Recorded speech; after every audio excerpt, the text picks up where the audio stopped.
Today I'm going to show you the main riff for Cream's Sunshine of Your Love. Stick around. Hello everyone, it's James from Practice Like a Pro, providing you with simple, clear guitar tips to help you on your guitar playing journey. So today we're going to have a look at the awesome Sunshine of Your Love riff from Cream. I've brought this down into 3 different difficulties. We're going to start at the easiest one and work his way up to what Clapton's actually doing on the record. Stick around to the end, I've got some great tone tips for you to get that sound. Let's get to it. Right then, so this is what we're working up to. This is what Clapton's doing on the record.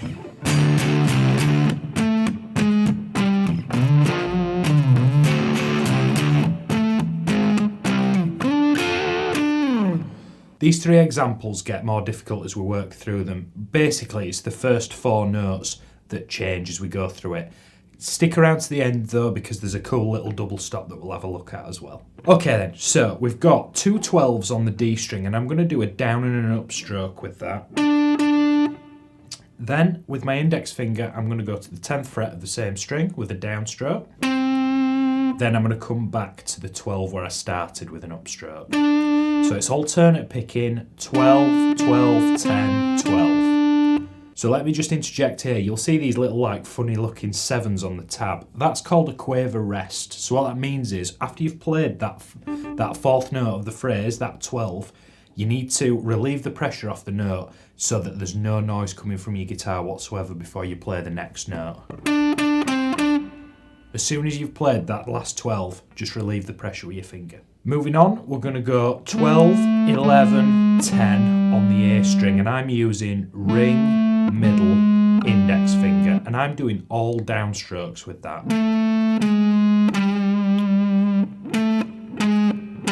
And you'll notice that there's the rests in between those as well. So rather than going, you want them to have that little gap in between them. So far you've got 12, 12, 10, 12, up to the A string, 12, 11, 10. Now we're going to do a position shift down 2 frets, and you're going to play the 10th fret on the low E string, followed by the 8th fret on the A, followed by the 10th fret again. And you're going to go down, up, down. Now, when you play this 8th fret, you can afford to bend it a little bit to give it that kind of bluesy tone.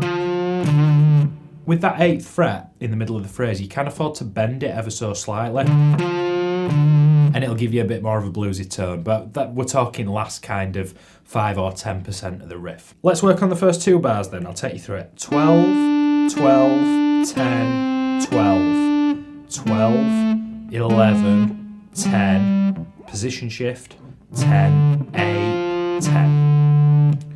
For the second half of the riff, we're going to do exactly the same thing as we did in the first bar. Moving into the second bar of the phrase, you've got that 10 that we had before. 12, 11, 10. Now instead of going, we're going to play it a little bit higher. So what we're going to do there is you're going to play it with your 3rd finger, the 12th fret on the G. Then you're going to play it with your index finger, the 10th fret of the G. And then you're going to go back to the D string. And again, that note, that 10th fret, you can bend a little bit. So let's glue all 4 bars together.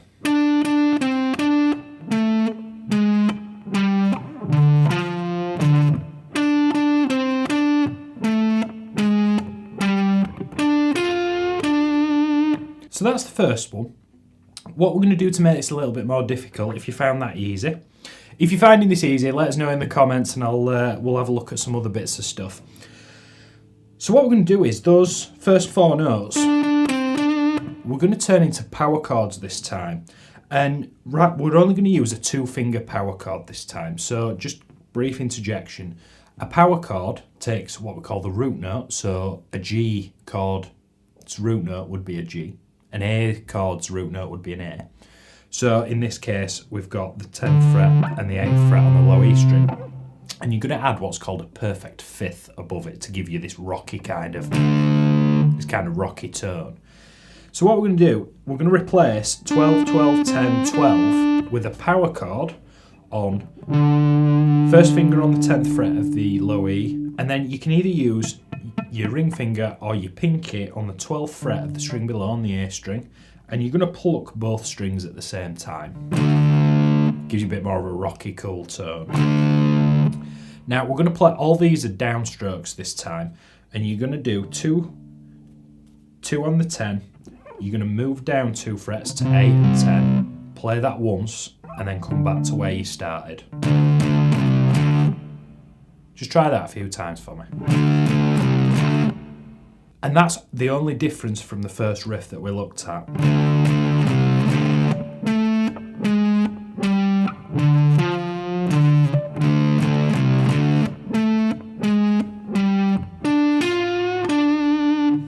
Starting to sound a bit rockier and a bit cool. As last step, we're going to replace those power chords with dominant 7th bar chords. So I'll put some diagrams on the screen just to show you. It's basically an E-shaped bar chord and you take your pinky off. So in this case, we're going to play D7 and C7. And this is what Clapton's doing on the record. So I'll just give you the tab for that really quickly. So I'm barring with my index finger on the 10th fret, and then my third finger is going on the 12th fret of the A, and then on the 11th fret of the G, I'm using my middle finger. So I create this, if I just give you the numbers, it's 10, 12, 10, 11, 10, 10. Sounds really cool, especially higher up the neck. So we're going to do 2 of those, and we're going to move the whole shape down 2 frets to C dominant 7, and then we're going to come back up to the 10.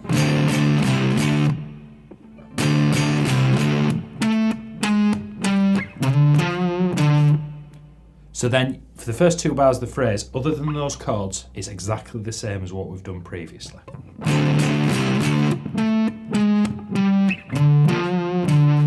Then when we move into the second part of the phrase, so bars 3 and 4, you're going to keep the chords the same as we did in bar 1.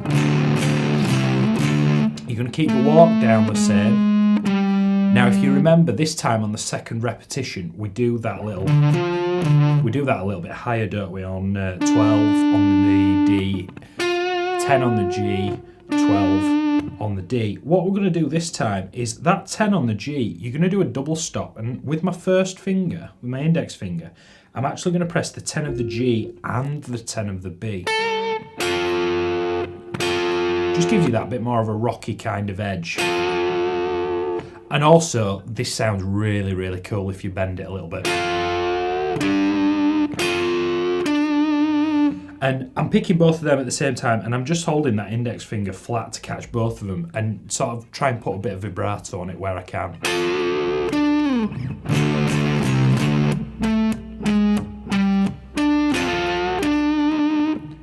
So let's hear all 4 bars of the hardest kind of iteration of the riff.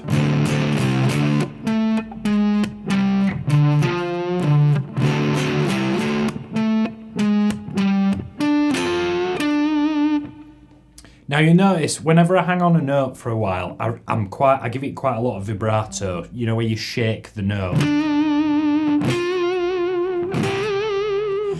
A little bit much there, maybe.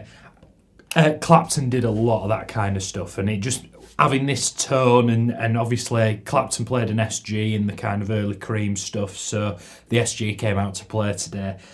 It just kind of makes me want to play that way, where you sort of get a note and sort of grab it by the scruff of the neck. It sounds really cool. Let's have a little talk about tone with this then. So Clapton was well known for using Gibsons, particularly an SG that he painted himself. Now there's this trick called the woman tone, which he's credited for being the first person to do. I don't know, I'm not going to sort of delve. I don't want to hear about it too much in the comments. You know, people get upset over tone, don't they? Basically, the gist of it is you use the neck pickup and you roll the tone knob down. Sort of, it depends guitar to guitar. My one sweet spot is I take it halfway to about 5. So instead of getting, if I roll it down halfway, it just darkens it up a bit. If I go all the way, I find it's too much.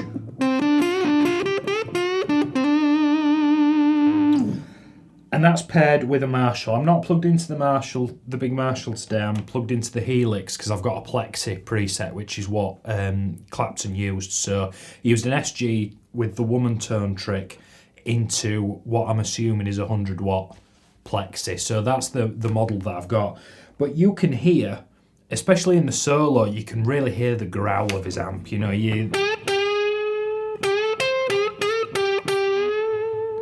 and when you've got that kind of, that much bottom end going, I mean, 412 cabinets are very, very, very bass heavy as well. But you get this kind of, it's this girth. It just sounds massive. And with Cream being a 3-piece, they needed as much to sort of cover as much sonic ground as possible, you know? So a couple of tips there. You can sort of do it on a Strat, but it's more a sort of Gibson trick. If you're trying this on acoustic, God help you with the barcodes at the top, but obviously you don't need to worry about any of this. I hope you enjoyed today's lesson. If you did, please let us know in the comments what you'd like us to do next. If you like what we do here at Practice Like a Pro, please do consider subscribing. We do 3 guitar lessons a week. And if you want to learn something else, check out some of his other videos. Until I see you next time, thank you very much. Keep practicing like a pro. Cheers.